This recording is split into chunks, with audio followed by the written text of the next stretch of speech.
बस की हेडलाइट की रोशनी में ड्राइवर ने देखा कुछ नकाबपोश हाथों में बंदूक लेकर खड़े हैं। बस रुकते ही वो सारे नकाबपोश बिजली की रफ्तार से बस में दाखिल हुए। फिर उनका एक साथी गरजते हुए बोला, अरे सुनो शहर वालों, ये सोना, ये जेवर, रुपए, पैसे सब तुम्हारी अमीरी का जहर है। इसे उतारो और चुपचाप मेरे हवाले करो, वरना हलक में हाथ डालकर कलेजा निकाल लूंगा, समझे? जल्दी करो। वो सभी नक्सली थे जो जंगल में रहते थे और आती हुई बसों और गाड़ियों को अक्सर लूटा करते थे। वो सभी औरतों से उनके गहने और आदमियों से उनके पर्स छीनने जा रहे थे। अरे तुझे जान नहीं प्यारी क्या लाडली, ला ये मंगलसूत्र दे मुझे। नहीं भैया, कम से कम इसे छोड़ दो, ये मेरे सुहाग की निशानी है। क्या औरत क्या आदमी, उन्होंने सभी को बेरहमी से लूटा और पीटा। फिर सभी को नीचे उतारकर बस को आग के हवाले करके बिजली की रफ्तार से जंगल में गुम हो गए। संगमपुर गांव के चौराहे पर श्याम अपने मदमस्त स्वाद वाली छोले पूरी की दुकान चलाता था। ग्राहकों की भीड़ हमेशा दुकान पर बनी रहती थी, कुछ तो उसके स्वाद से और कुछ तो उसके सज्जन व्यवहार से। अरे ओ श्याम भाई, लाओ जरा छोले डाल दो। अरे जब तक तुम्हारे चटकदार छोले नहीं खाता ना, मुझसे काम ही नहीं होता।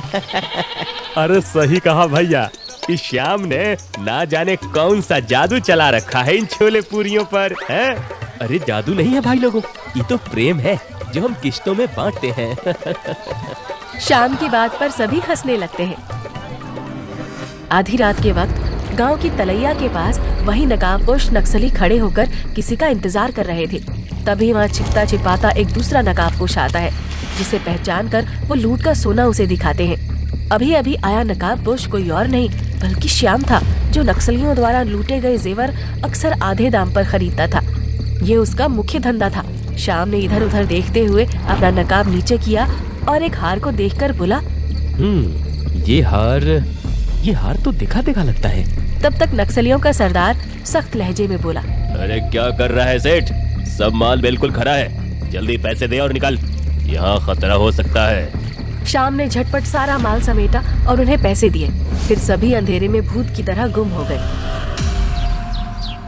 अगली सुबह श्याम नहा धोकर अपनी दुकान पर जाने के लिए तैयार हो रहा था कि तभी उसकी मुंह बोली बहन सलोनी रोते बिलखते बिखरे हाल में वहां पहुंची, जिसे देखकर श्याम ने चौंकते हुए घबराकर कहा, ये क्या हाल बना रखा है बहना?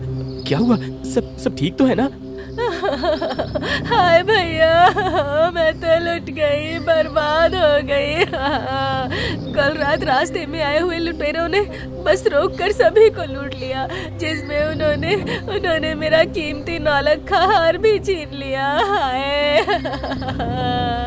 श्याम ने सांत्वना देते हुए सलोनी को गले से लगा लिया और बोला, तू रो मत बहना, हार गया सो गया, पर तू तो बच गई ना, है कि नहीं? अरे सोना चांदी तो फिर आ जाएगा, लेकिन अगर तुझे कुछ हो जाता तो हम क्या करते? खैर तू रो मत, शांत हो जा, आराम से चाय पानी पी, बस मुझे उस हार की कोई फोटो हो तो दिखा दे, मैं पता लगवाऊंगा।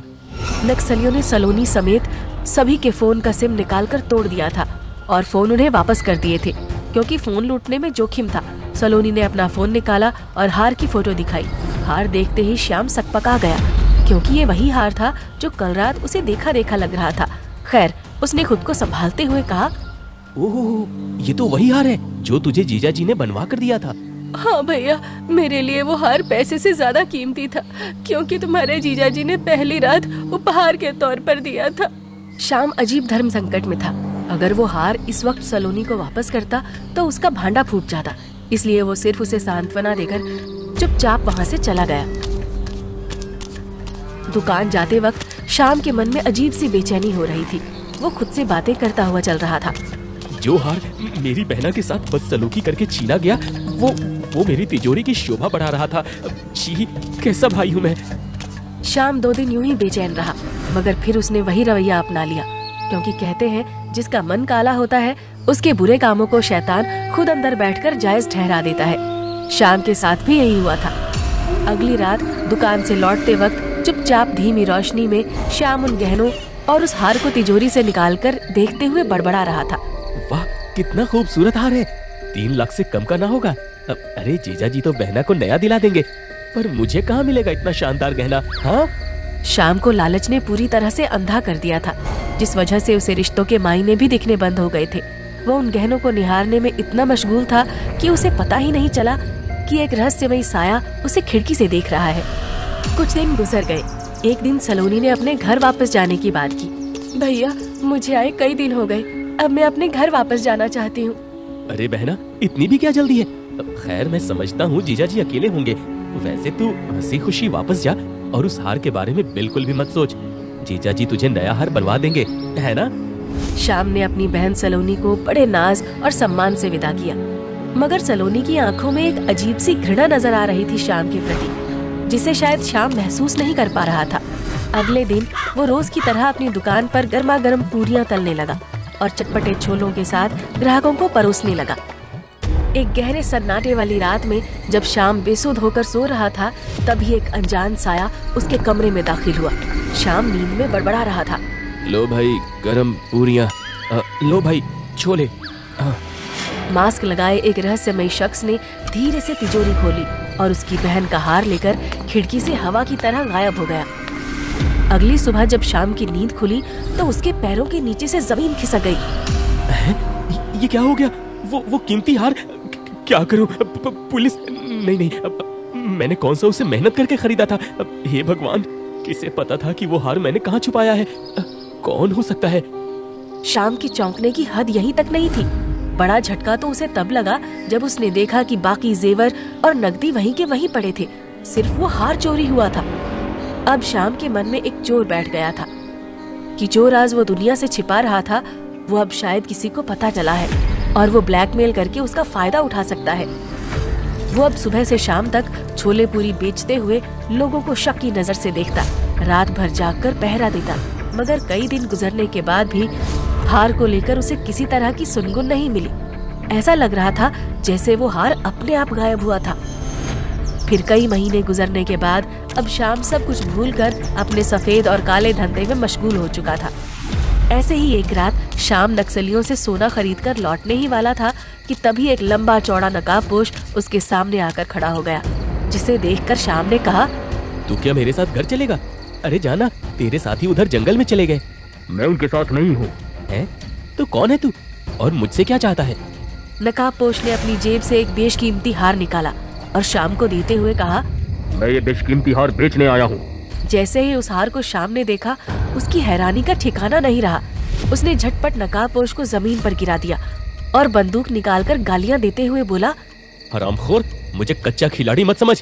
ये 6 की 6 गोलियां तेरे भेजे में उतार दूंगा। नहीं तो बोल, तूने मेरे घर से ये हार क्यों चोरी किया? ठहर जा श्याम, ठहर जा, सांस तो ले ले। मुझे नहीं पता था तेरी बहन का हार तेरे लिए इतना कीमती है। तुझे मेरा नाम कैसे पता? और तू मेरी बहन को कैसे जानता है? हाँ बोल। इतना कहते हुए श्याम ने उसका मास्क उतारा, मगर उसकी शक्ल देखते ही उसे 440 के झटके लगने लगे, क्योंकि ये कोई और नहीं बल्कि उसकी मुंह बोली बहन सलोनी का पति राजेश, यानी उसका जीजा था, जो कि एक काबिल पुलिस ऑफिसर था। श्याम बेहद शर्मिंदा था। वो चुपचाप सिर झुकाए खड़ा, आंखों से आंसू टपका रहा था। राजेश उसके सामने खड़ा होकर बोल रहा था, मुझे दुख इस बात का नहीं है श्याम कि तू सोने के तस्करों से मिला हुआ था। मुझे दुख इस बात का है कि इस पाप में तू इतना अंधा हो चुका था कि तूने अपनी बहन को भी नहीं छोड़ा। मैं डर गया था जीजा जी कि अगर मैंने अपनी बहन को हार वापस दिया तो मैं बुरी तरह फंस जाऊंगा। पता है, तेरी बहन जानती थी कि वो हार तेरे ही पास है।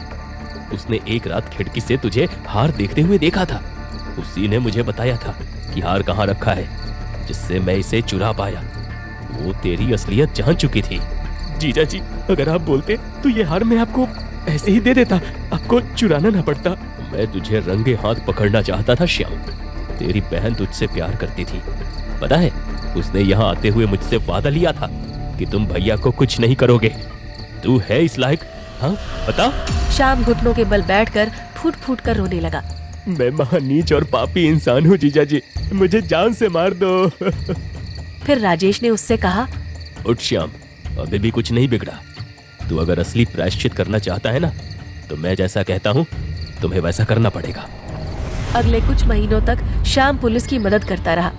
उसने जंगल के कोने कोने में मौजूद नक्सलियों के खुफिया अड्डों के बारे में पुलिस को बताया। जहां ताबड़तोड़ छापामारी करके पुलिस ने करोड़ों के गहने, कैश और बंदूकें बरामद की। देखते ही देखते संगमपुर गांव नक्सलियों रहित हो गया और जाबाज इंस्पेक्टर राजेश का सीना मेडलों से भर गया। उसने लूट के एक एक जेवर को टीम की मदद से उनके असली मालिकों को दिलाया। उधर मुकदमा शाम पर भी चला। उसे 2 साल की जेल हुई। उसे जेल जाता देख सलोनी की आंखें भर आई, जिसे देखकर शाम ने कहा, अरे मेरी प्यारी बहना, जो गुनाह मैंने किया है उसके लिए ये सजा बहुत छोटी है। मुझे जेल जाने का मलाल नहीं, बस तूने और जीजा जी ने मुझे माफ कर दिया, मेरे लिए यही बहुत है। राजेश ने शाम को गले लगाया। फिर शाम जेल चला गया। जेल का दरवाजा खुला। कमजोर और बुझा हुआ शाम बाहर निकला। उसने देखा कि उसे कोई लेने नहीं आया है। वो एक और अकेले ही चल पड़ा। धूल और सूखे पत्तों से भरी हुई उसकी पुरानी दुकान में रखे सामान को आंखों में आंसू भरकर देखता हुआ शाम पुरानी यादों में खोया हुआ था। मेरे स्वादिष्ट छोले पूरी जिसका दीवाना गांव का बच्चा बच्चा था, मगर मेरे लालच ने मुझसे सब छीन लिया। तभी उसे पीछे से एक आवाज सुनाई दी। जो लालच ने छीना वो ईमानदारी वापस दिला देती है श्याम, बस लगन सच्ची होनी चाहिए। अरे जीजा जी, बहना, आप लोग? राजेश, सलोनी और उनका 1 साल का बच्चा शाम के सामने थे। शाम कुछ बोल पाता तब तक सलोनी ने कहा, ये क्या भैया, हम आपको जेल से लेने पहुँचे थे और आप यहाँ अकेले आ गए। खैर कोई बात नहीं, अब पुरानी जिंदगी छोड़कर फिर से अपनी ईमानदारी के छोले पूरी बनाना शुरू करो। हाँ। शाम कुछ न बोल सका। बस उसने दौड़कर अपनी बहन और जीजा को गले से लगा लिया और अपने 1 साल के भांजे को चूमने लगा। अगले कुछ ही दिनों में संगमपुर की हवाओं में वही मसालेदार छोलों और